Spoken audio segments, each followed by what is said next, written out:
Eu acho que a gente ouviu várias vezes aqui e de vários juristas, né? Inclusive o colega do próprio Mairovitch esteve aqui conosco essa semana também falou sobre isso, né? E que realmente ali parece uma confissão. É uma confissão, você até tirou o parece, mas aí o fato de um ministro do Supremo falar sobre isso, quer dizer, complica a situação do Bolsonaro, essa declaração do Gilmar Mendes, Josias? A declaração do Gilmar Mendes é parte da paisagem, né? O que complica a situação do Bolsonaro é o fato dele ter declarado, durante uma manifestação, diante de milhares de devotos, ter declarado que golpe, um documento que todo mundo dizia que inicialmente ele não tinha nem conhecimento, depois ficou impossível dizer que não tinha conhecimento. Ele fala do documento com uma certa naturalidade, né? Como se tivesse tido contato com ele. O que a polícia diz é que ele, inclusive, editou o documento, a minuta de golpe, né? Mas, evidentemente, a defesa já encontrou uma justificativa, diz que o Bolsonaro não fez confissão nenhuma, que inclusive esses documentos, minutas e tal, foram repassadas a ele, depois que ele já estava fora da presidência, descobriu-se que havia isso na investigação, a defesa passou para que ele tivesse contato com os documentos, mas que ele não conhecia isso antes, não teve, não existiu a edição que o ex-ajudante de ordens dele diz ter havido. Então nós temos que raciocinar, Fabiola. Por isso eu digo que o que complica o Bolsonaro é ele próprio, são as suas próprias declarações e não a apreciação do Gilmar Mendes, porque na vida todo mundo deve raciocinar com hipóteses, né? E das mais amplas até as mais específicas. Se a gente leva o raciocínio da defesa às fronteiras do paroxismo, de que o Bolsonaro não tinha conhecimento de nada disso, a melhor das hipóteses é que o capitão é mesmo uma vítima de um grande complô da Polícia Federal, do Procurador-Geral da República, o Paulo Gonet, do Alexandre de Moraes, para fazer de um ex-presidente exemplar um golpista inveterado. E essa é a melhor das hipóteses na linha da defesa. E a pior das hipóteses é que, à luz de tudo que está absolutamente na cara, essas descobertas contra o Bolsonaro, elas não podem ser resumidas como uma conspiração da lei das probabilidades contra um inocente. Nós estamos diante de um contexto em que há muitas evidências contra o Bolsonaro. E, nesse contexto, a apuração sobre a tentativa de golpe, ela está prestes a converter o Bolsonaro num denunciado, réu, e, no limite, um condenado à prisão. E contra esse pano de fundo, já muito envenenado, a declaração do Bolsonaro é uma peça a mais no tabuleiro, né? E, evidentemente, ela complica a vida do Bolsonaro, tanto que a Polícia Federal já decidiu incorporar aos autos a declaração que o Bolsonaro fez na Avenida Paulista. Então, a apreciação prévia do ministro Gilmar Mendes mostra que o ministro é menos cuidadoso do que deveria para um magistrado que vai ter que julgar esses casos todos, mas essa apreciação prévia é só o reconhecimento do óbvio, né? Mas essa obviedade já estava na cara de todo mundo e está cada vez mais difícil para o Bolsonaro sustentar a tese segundo a qual ele é vítima de uma grande conspiração. Não dá mais, Fabiola, está insustentável essa tese.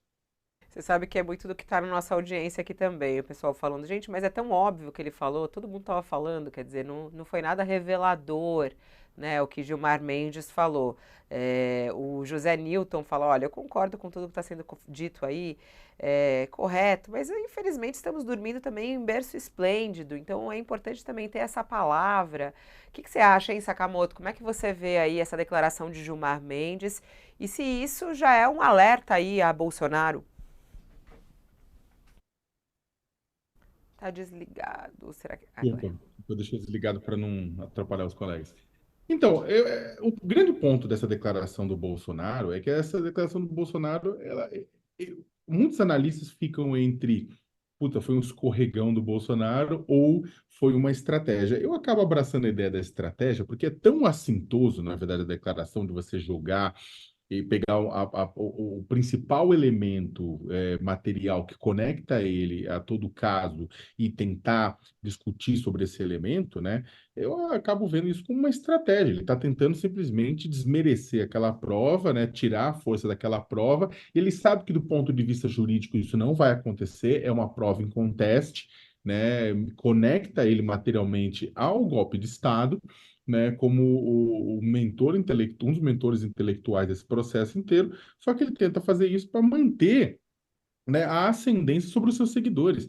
A ideia do evento do 25 de fevereiro foi dificultar a prisão dele em um sentido, mas o outro é manter coesa aquela base e ele está entregando para a base uma justificativa para que a base passe adiante.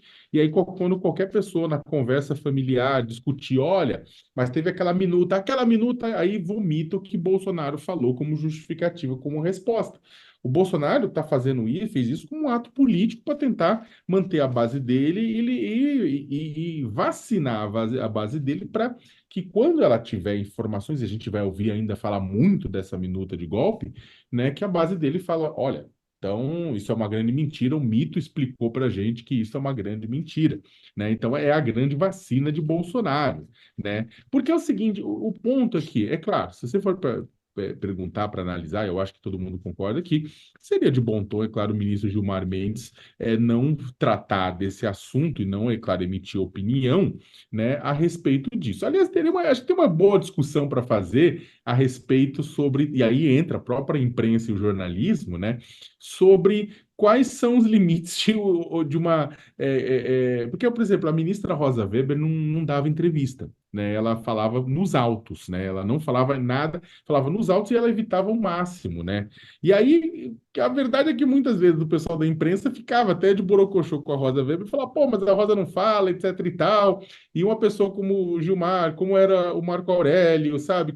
Que fala pelos cotovelos, assim, faz a alegria da imprensa. Só que aí é uma questão que a gente pode ter que, acho que, debater e discutir, inclusive o Supremo deveria fazer esse debate, né?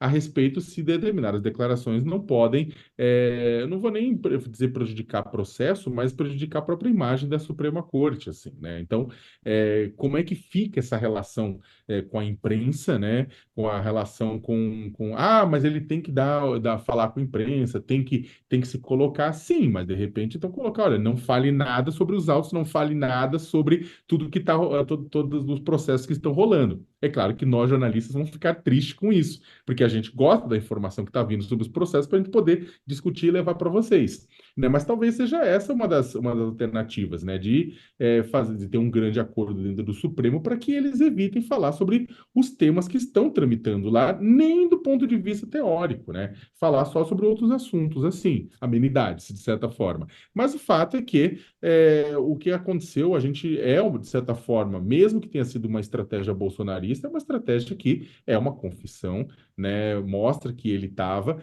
envolvido, e isso se junta à confissão da anistia. Ninguém.